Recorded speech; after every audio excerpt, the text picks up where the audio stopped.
gorgeous, I've heard it all before, and the lies ain't fooling me.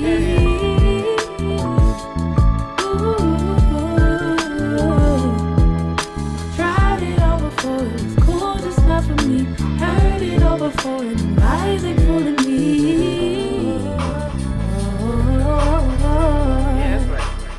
In our culture today, we want a boy because he's going to carry the name, he's going to have our name. How was that for you guys? Were you hoping for a boy first? Were you even hoping for a boy at all? For me, it was just about making sure the child was healthy. Okay. Our pregnancy was complicated, complex. We went to the ER at least 6 times. Oh, yeah. Wow. And so, at that point in time, gender wasn't an issue for me. A little bit more of an issue for my wife. She wanted to have a boy. Okay. I just wanted to have a healthy child. And so I think the only reason it wasn't so much an obsession or maybe a goal was the fact that I already had a nephew who could carry on the name. Okay. So carry on the name wasn't something that was really important to me. But I will say this. Okay. When they did the ultrasound and the doctor said, "You're about to have a girl," I was like, wow, I'm about to have a girl. And I was sitting at home and I heard James Brown say, "It's a man's world." I just put my hand and just like, this is going to be just a totally different thing because it is a man's world. Now you're bringing a female to be brought into the world and grow up into a woman in a world that is not necessarily made for them. Not that they can't exist, not that they can't thrive, but it's just not made for them. And I think that was the issue for me. So it was a concern. It was like an immediate concern. It was a revelation. Yeah. Growing up with all boys, all I knew was boys. So I'm thinking I'm having boys. Okay. But ultimately, it really boiled down to having healthy kids. Okay. That was what I wanted. And carrying the name never mattered to me. Okay. Never mattered because they're gonna have me. Sure. And name doesn't matter. Okay. So you didn't carry that whole feeling of, I need a son to have my name. Nope. That was never an issue. And honestly, I wouldn't trade what I have. If I could go back and say, well, if you could have boys instead of what you, I would not go back and trade. Okay. I didn't think about it. I got my prize. I got my wife.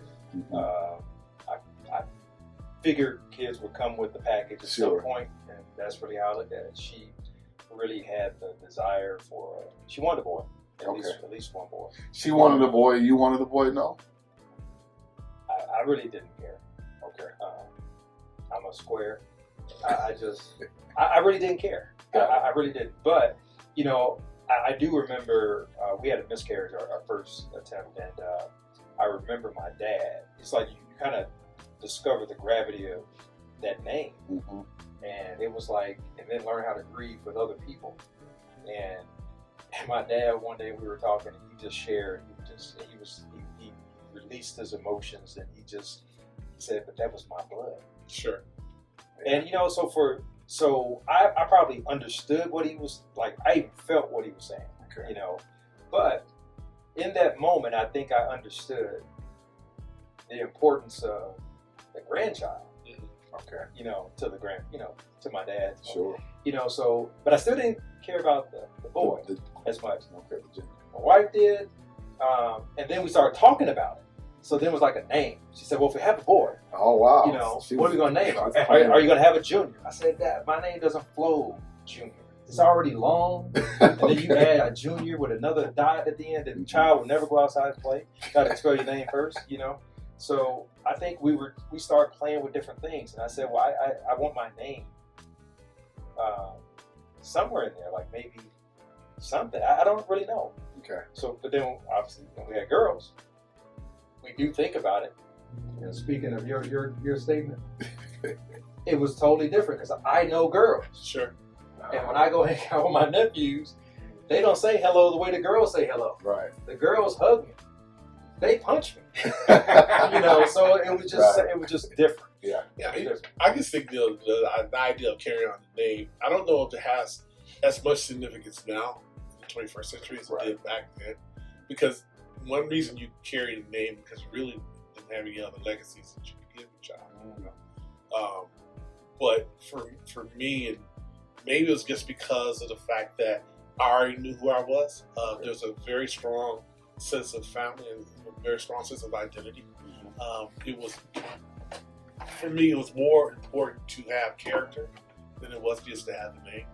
In other words, my daughter won't, if she decides to do the hyphen thing, that's one thing. Yeah. But if she takes on the name of her husband, it's never going to diminish what she is and where she came from.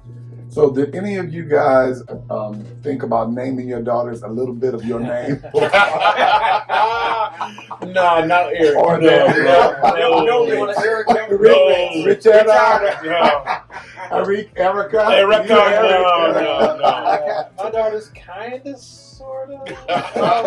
You know what? They always say that when you have a daughter, she looks exactly like the father. Yeah. They say that. I would say that, yeah.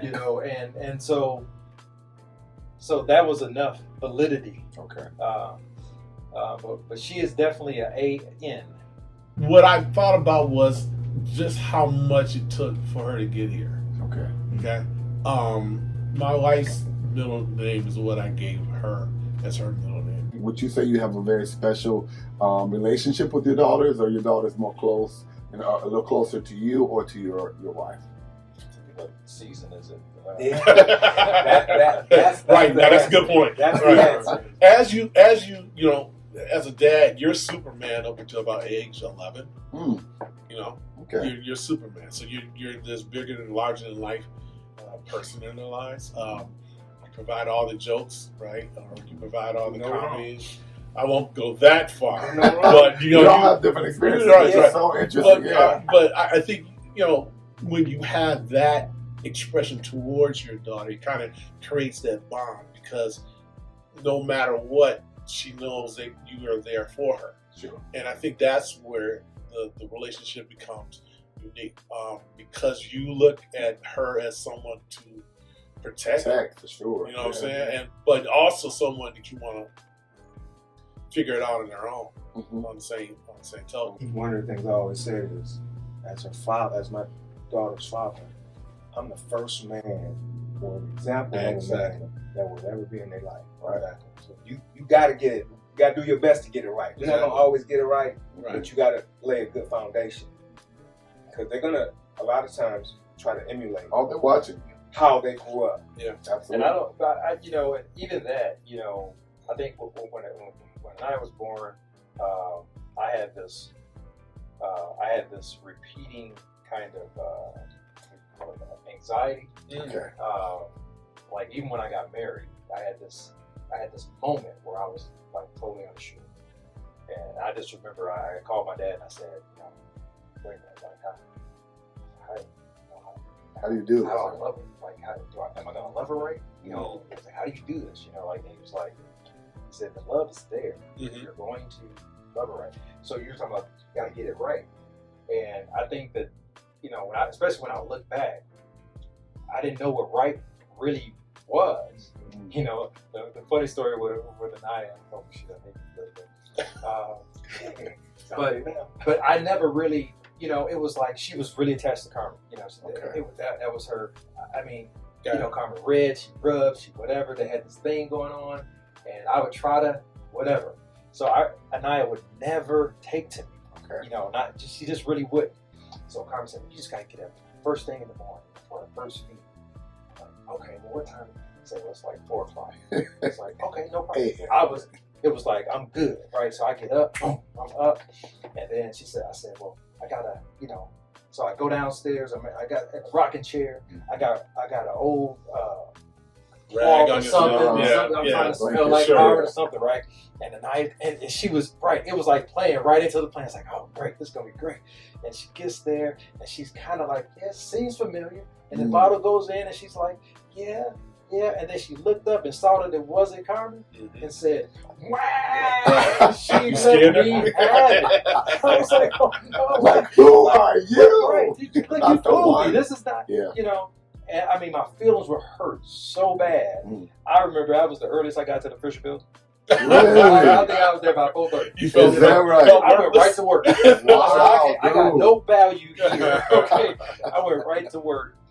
But I tell you though, it was something about that bond or that disconnect, because when I came home, you know, she was in her, she's in the carry, she's in the middle of the dining room table.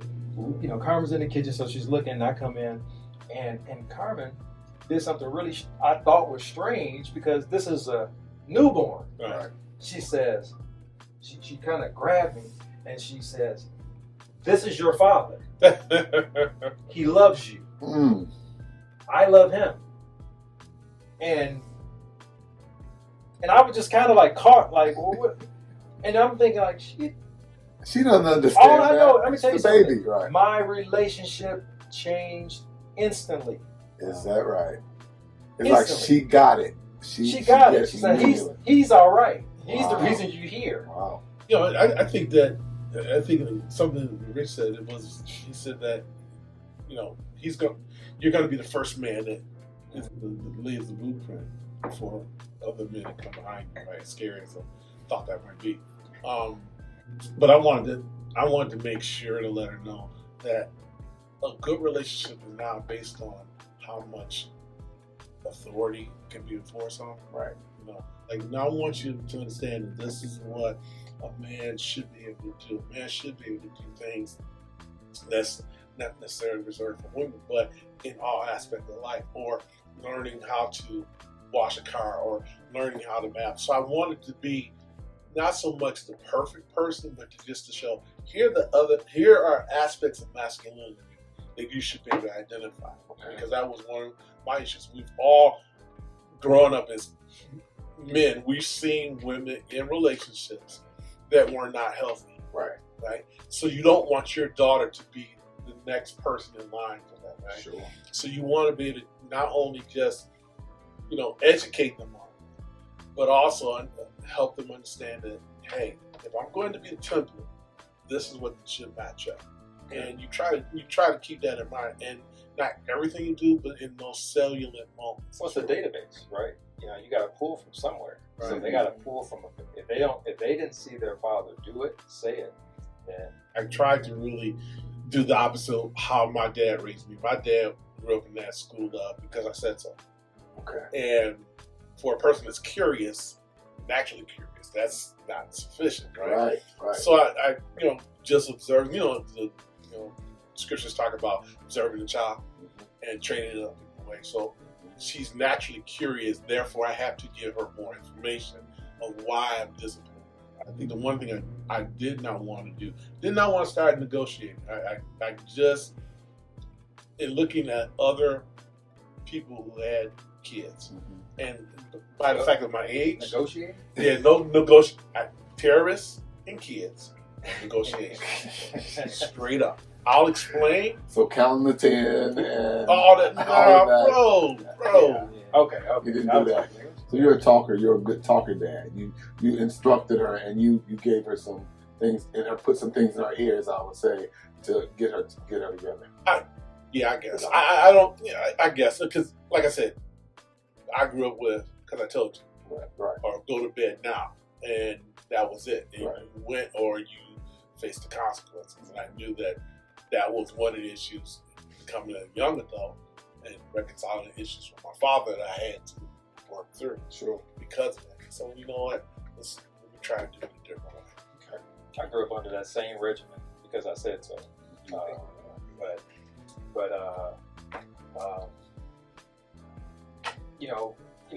I would say disciplinarian. You know, that's really a divided word.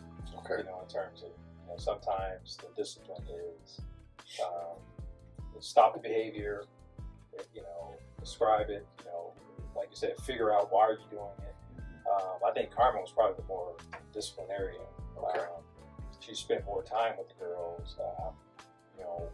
It was more traditional or stereotypical or something where I was gone, she was with the kids. So she had that relationship. She had that program. She had that routine.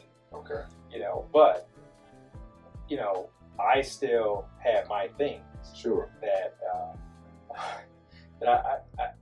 I would spank. Honestly, I hated it. Sure. I did hate it. Yeah. Do you think that was because they were your daughters? And if it was a boy, it would be different. If it was a son, you wouldn't hate it so much because he's like, I got to toughen him up. I got to make sure he's, what was that you hated? It just didn't, I didn't feel like I was there enough. So then Okay. if I am there and then I have to, administer any kind of Sure. corporal That's like your punishment. calling card, right? Right. It's Yeah. like, Right. okay, well now, so You don't what want are to they be gonna the think one. about me? Yeah, you're just the Here guy you that go. comes on Yeah, and punishes better us. sit down. Right. You can't have fun. Right. And they know, but as much as that was, early on, they did have reverence. They had fear, even.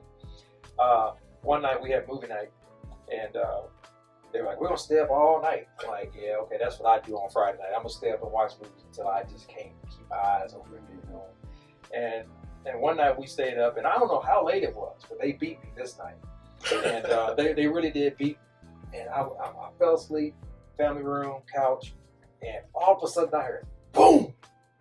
I'm like, oh my God, what happened?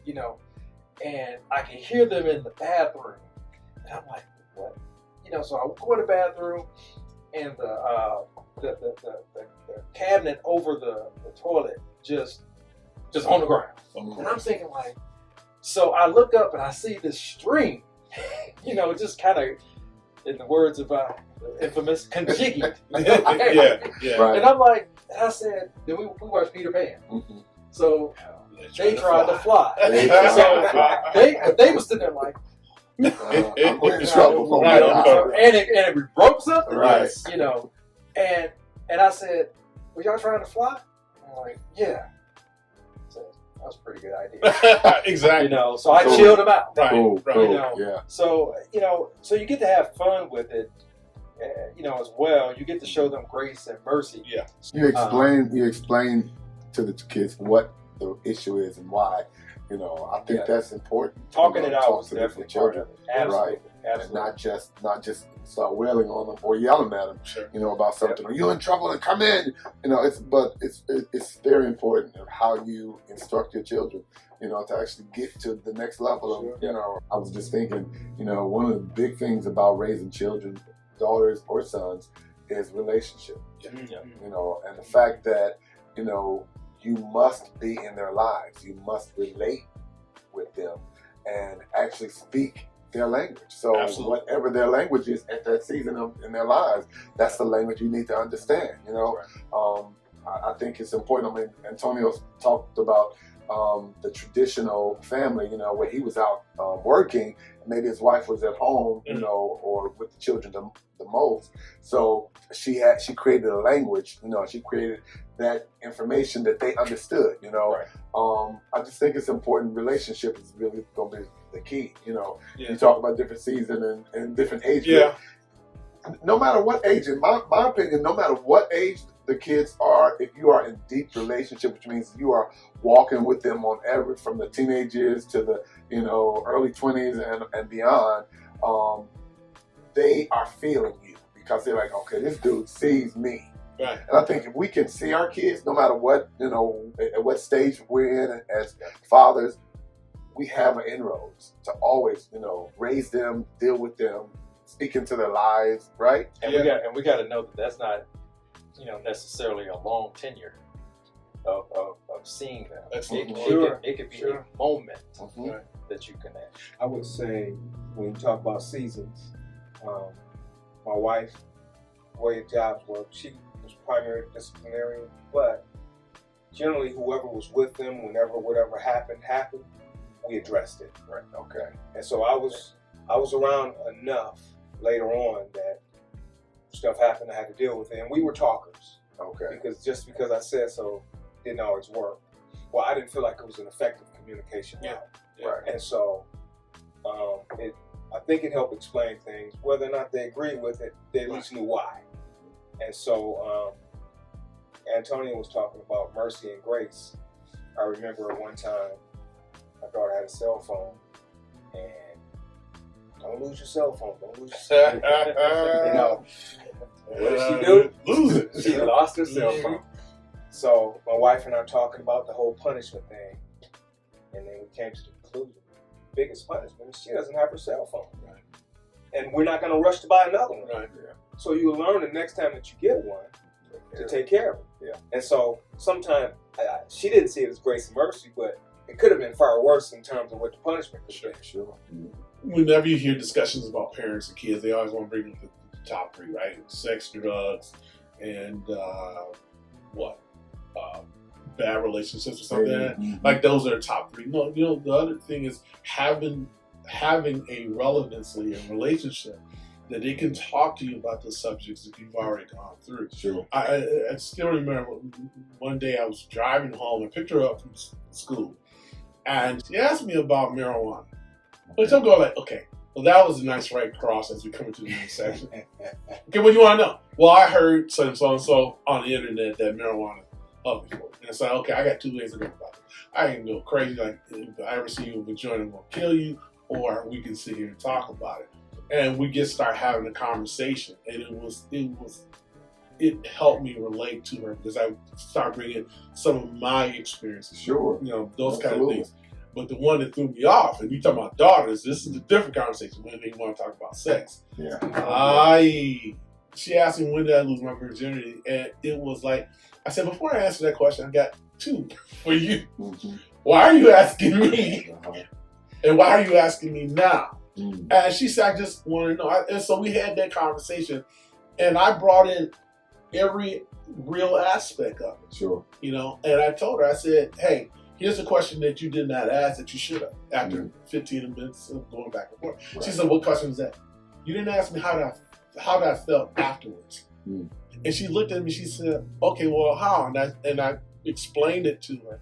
And I think that gave her a sense of whoever she was talking to, whether it was classmates, girlfriends, whatever, of going to have a more honest dialogue. Let's visit this thing called, talking to your daughter about sex, because, I think it's important that we give our daughters perspective. Sure. My wife and I just watched an interview on YouTube where a father was actually glorifying sex and telling his daughter she should go and have sex before marriage so she can try it out. Wow. And so she can get comfortable with it. That is the messaging that's being put out there. So I think it's important for us to talk about it from a godly perspective. So what would you say to your daughter or to a father who's, saying, when should I have sex? I think, so in our house, my wife started talking to them about sex very young.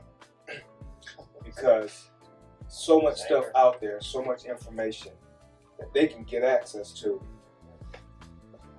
Our theory was, at least you'll know the truth, so that when you hear something, it won't go over your head or be, oh, really? Because, when we were all younger, whatever our friends were saying, the streets taught us. Yeah, we all thought that. My wife is she's in the medical field, so she's no, I teach them the real words, the real language. I need them to communicate, learn how to articulate, and all that kind of stuff. So they learn things very young. But in my house, I guess the thing that's interesting is maybe I was coming out of that hero stage or something, because one day Carmen just threw it on me, like, well, ask your dad how many he'd been with before he got married. Oh, what? Like, for real? I thought I've been washed with the blood. I don't have to talk about that. God's the only one don't see me in Right, that. exactly. Oh, okay. I kind of got out of that conversation. I had to go work. Right. So, but when she cornered me later, she said you have to share with them because they're at a stage where they don't know what's coming. We tried to raise them in a certain way that wasn't necessarily how we were raised. Right. Not necessarily that it was bad or anything. It's just that we are giving them. It's reflective of the times. Yeah, and we're trying to raise them from a Christian perspective. Right. My dad's. We were raised Christian Right. in the church, all that great stuff. But we had our boundaries were wide. Wider. Mm-hmm. Okay. My dad talked to us about sex, or he talked. I remember. Getting the sex talk and telling me certain things, and And but it was just different. It was wider, but we've been more narrow. Because you're trying to bring them up in a Christian environment. I'm trying to raise them up in a way in which I think they should go. Okay. Right? So, and my parents did the best. I think I heard you say those words. They did the best they could under the circumstances, yeah. right? And so our circumstances seem to be with plentiful resources to get things done. But we all still go through the very basics of life. My way as a dad has been less direct and more. Let me tell you this story. Let me tell you, how this happened. Let me tell you about this type of guy. Yeah. So I found myself, because I'm going back to being a protector, right? Sure. So let me tell you about this type of guy. Let me tell you about the guy like your dad. Let me tell you about this nice guy. The guy, he's respectful. He's, got manners. He's semi-educated. He's whatever. He loves the Lord even. Right. We're telling them we think it's best that you preserve yourself for marriage. And then we try to give them reasons why. Because of all the awkwardness of things that happen after sex and, under the covenant of marriage, we hope that the two people are yoked and all, right, can grow and understand and learn and figure it out and in that protective area. Sure. And you're not worrying about all the negative things that can come out of, an unmarried environment, if you will. Yeah. What I find significant, even though there's more information, the information that they're actually digesting is inaccurate information or just wrong information. Right. It is. And so, no context whatsoever. True. If I'm thinking about a person that's looking at this conversation, I would tell them as a parent, first and foremost, you cannot sit up here and be lackadaisical. Right. My wife gave the clinical talk, right? Mm-hmm. This is all that kind of stuff, right? My thing was I wanted to bring in the philosophical, the spiritual aspect. Mm-hmm. Here's what you're not thinking about, right? I said, there's a movie called She's Gotta Have It. At the time, I couldn't find it. Now I can, right? I said, but there's a line out of there. I said, the line is this: everyone wants to be for free. No one wants to live. So determine what kind of person you want to be as it relates to whom you want to give this one singular moment of your life to, in terms of not just you, but the virginity, right? Sure. But even beyond that, even if you do it and it happens like it happened for some of us before we got married, before we got to the Lord and all this kind of stuff, understand that the only thing that you can never claim back is your time and your reputation. Not because you're my daughter, you are somebody. Mm-hmm. Treat yourself like that. Right. I'm not saying special. You are precious. You are not just any old girl out there in the street doing whatever you. Right. You have a father who cares about you, who loves you, and who's watching over you, and who's not going to let you just go out in no kind of way. And make it as real of a conversation as possible. Sure. Now, that doesn't mean after you've done all that, like this is some special formula. It still may not come out in the result that you're looking for. Mm-hmm. But you want to try and get enough good information in front of them, right? Mm-hmm. So that they can be aware, because they get that information from people, and if you're not the counterpoint to that, they think the information that they're getting from elsewhere is true, and that becomes the bigger issue. It becomes a bigger issue. What do you see this generation offering you from a male perspective for your daughters? Whatever you're seeing out there, do you see the kind of young men that you are looking to date your daughters right now? No. I'll spare y'all. Okay. No. I was singing that old Deacon song. These young men I think they got it hard. Because, just to talk about, resources being available, internet being available, and, where they're getting their information. And how they're getting it. And how they're getting the information, and then the safe space to be able to process which part of it fits or don't fit. Because your friends it's not safe to process it. There's very few safe places for them to to be curious, to be able to just feel like they can say, you know what, I don't really agree with that. I don't like this, or I don't like that. But I would tell you this: some of the young men, they've learned how to look the part. But you talked about character earlier. It's the character that I easily see that is missing. Has not been built. It's not there. Has not been. The character's not there. I mean, you know, character, manners. So I told Anaya and Eden, I said, listen, I'm reserving 1%. I don't know who I heard it from, but I love the way it was said. I said, I got 1% of me. I'm saving. You know, I can see myself giving her away to marriage, and I'm gonna tell him, I'm saving just 1%. What does that mean? That I will. He'll act a fool. No, I'm not gonna act a fool. I got a little part of me. There's depth waiting for you is at the end waiting of for this. you. If you mess over my daughter, is what you're pretty much saying. It's like, And you know what? And the thing is, and I tell them that, and they think I'm that joking. sounds like every father. They think I'm joking about it, but the truth is, you know, what I've been trying to convey to her is that you just don't understand how much I love you. Right. You know, and I'm not going to stand here and let a I guy don't put come my in- hands on you. You cannot expect that, and you know, so I just so I go on. So the young man comes to the house. Oh,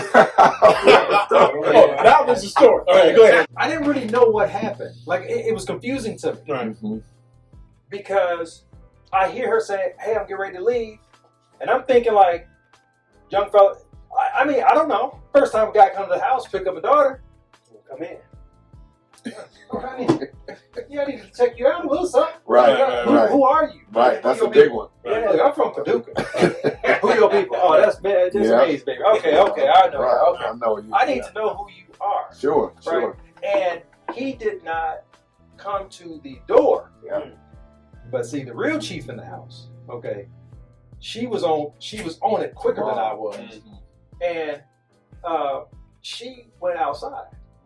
So I didn't even know, really. She goes outside and she says, We don't do this. you need to come in the house. Yeah. Like, what? You don't come and take a lady out and you haven't met her parents and you don't greet her father. Now, I don't know what his home life was like, right? But I can tell you that I see that happening all the time. Absolutely.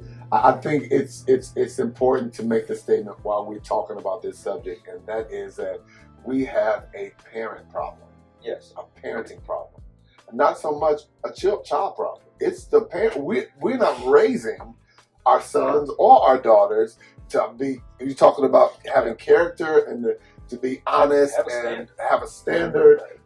That's the deficit that we are seeing today. And it's never been on the kids. I think I think it's illogical and irrational and irresponsible to put the burdens on the children. Your question was, do we see the kind of men or young men being raised? That are being raised. The question is, no, we do see them. They're just not fitting the mark. Old man moment. These women are soft. Yeah. They are the recipients of, if they've been raised in a single home, I know this is going to cause a controversy. If they're raised in a single home, more times than not, they're being raised by women who have issues with men. Okay? Or they are being raised by women who are not instilling to them the manners necessary to be dating daughters. Forget about my daughter for a minute. I'm just saying in general, because I'm hearing other fathers say this. You know, you got 1%, bro. No. Listen, the story I always tell people is, in my brain is a person in a cage, wrapped up in chains, in a straitjacket. You never want him to be released. They will not find your body. Right. And I say that not to instill fear.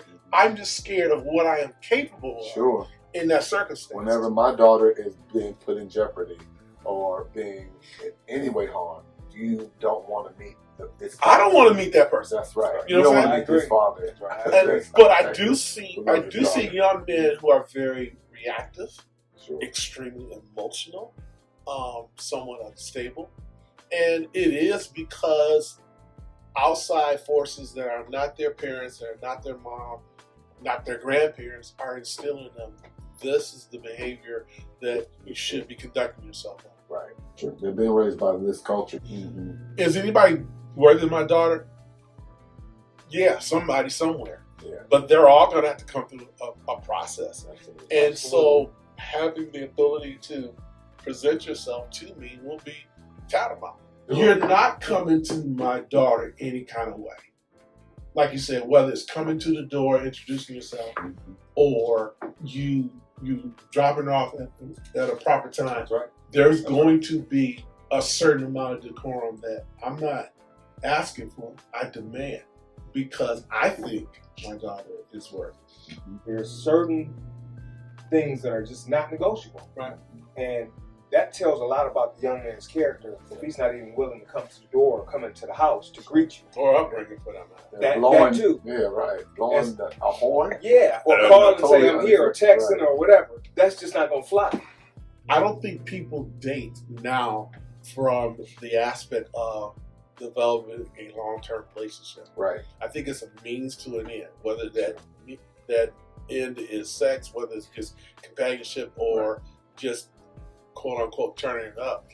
I think that's where some of the issues are. I thought that there would be, and again, maybe I was just living in La La Land or something, but I thought that there would be more quality Christian young men growing up, and I think I've been, to be disappointed about the world at large is one thing, but I'm more disappointed about the smaller sample size of young Christian men. Church Because believers. how they are acting in some respects, that's my challenge. Well, give me an insight to what you're talking about. So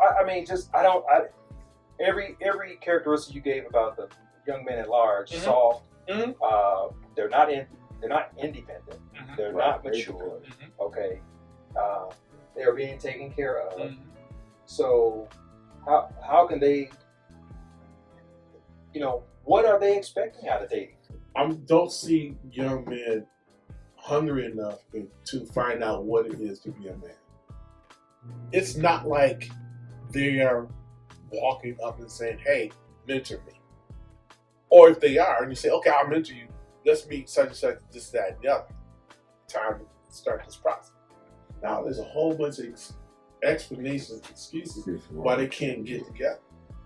We could have Zoom call and just start talking about life. Mm-hmm. You get that initial meeting, and maybe you say something that's going to be a challenge, and they fade away. That part is on the young man. Yes, it is on the young men, but again, it goes back to how they were raised. No, I And get how they are being raised. Because even at a 21-year-old, they're immature still. No, they're no doubt still, about it. they're still Correct. even shifting and understanding who they are. Understand. And so, who is in their lives to just to talk to them about character and keeping your word, because there's so much confusion about what do we do now that we have, this issue, this problem, So I think that, we're still dealing with, again, a parent problem. But my parents were divorced when I was 7. Okay. So they were divorced from each other. Right.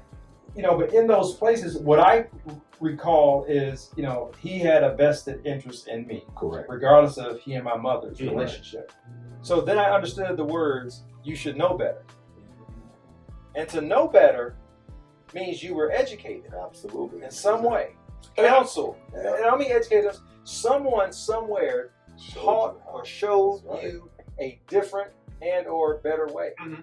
He has to want something. Yeah. So that drive of what do you want to do? What do you want to be? What do you want to do for a living? What do you think you want to do with your life? Okay. I think you can uncover those gaps just by listening to them talk about what they want to do. Yeah. Everybody wants to be it's the most amazing. We were growing up in the creation of rap. I don't think I wanted to be a rapper. Definitely wanted to be a I baller. was gonna say a ball I'm player. not a ball That was usually Everybody it still was wanna be a ball sports, player. right? Okay.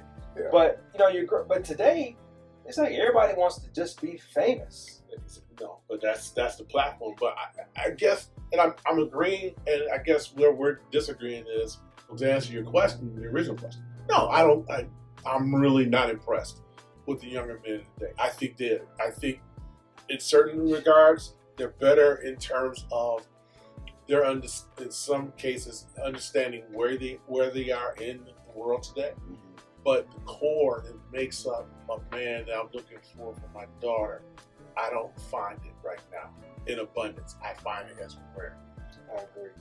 You're giving them more I choice. can tell you, the young people's terminology of respect is different than Oh, I get it.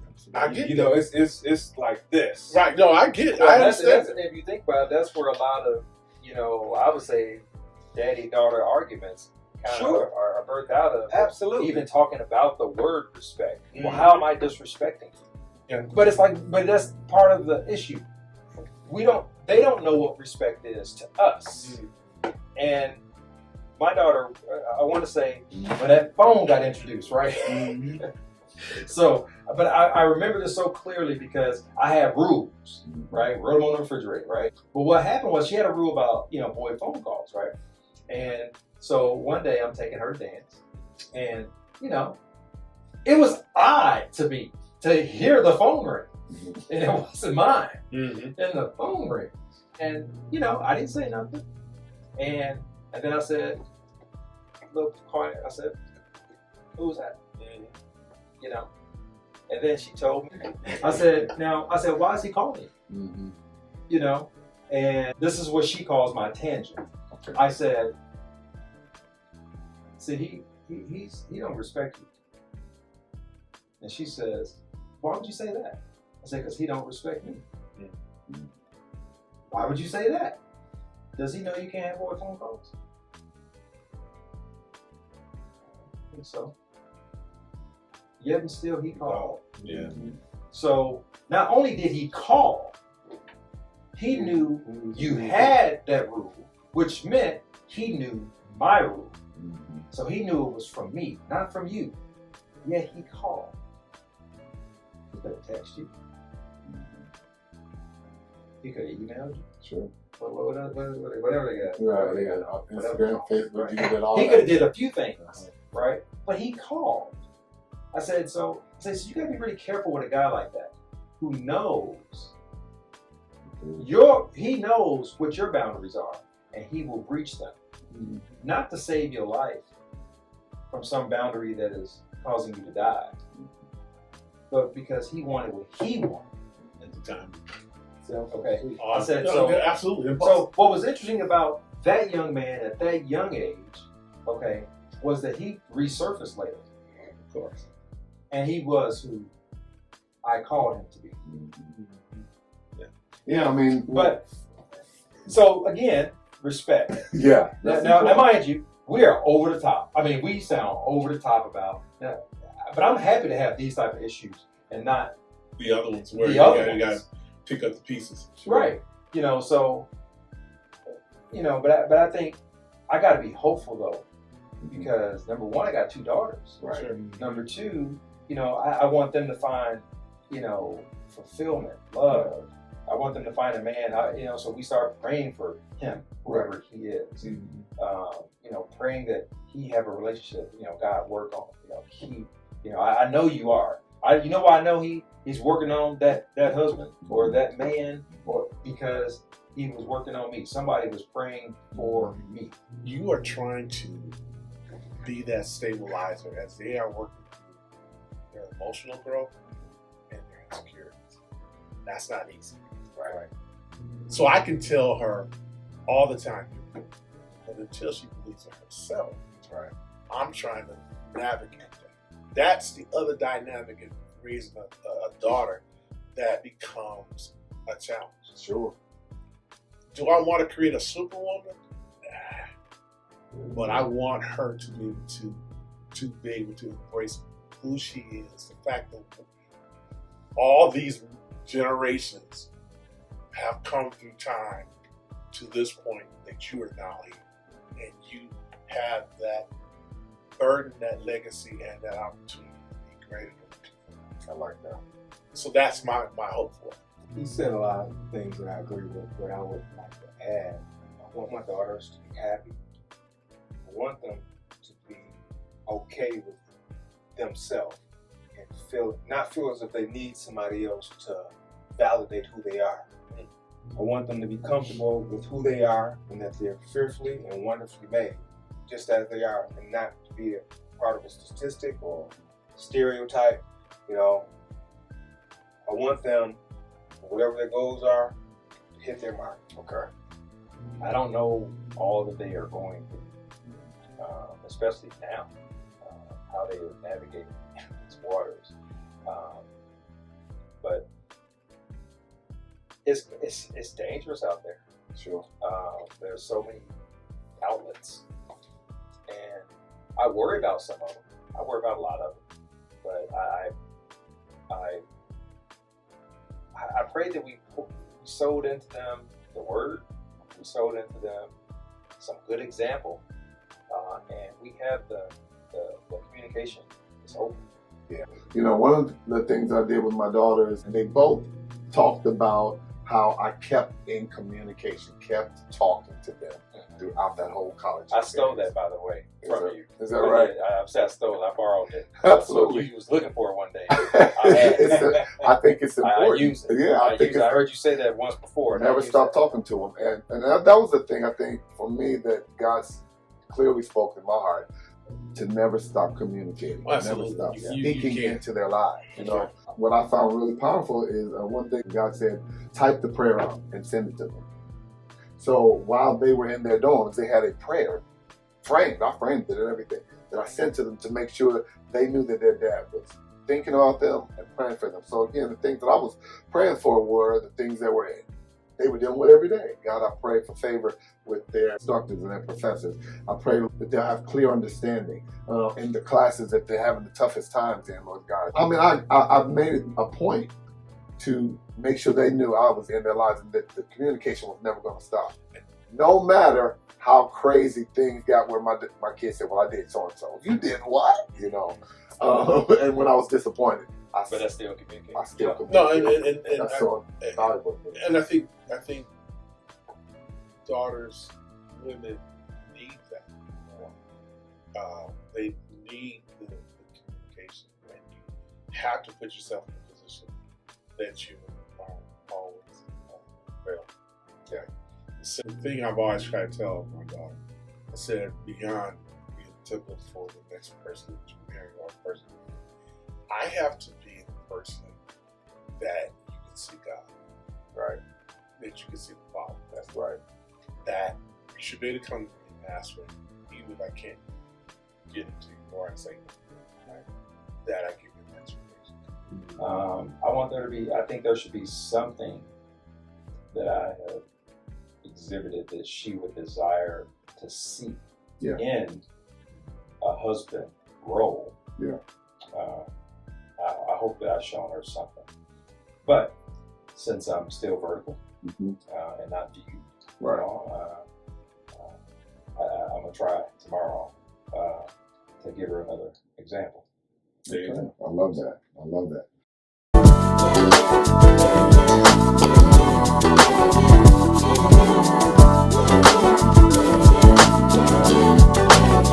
So you can find me speaking my peace or living my truth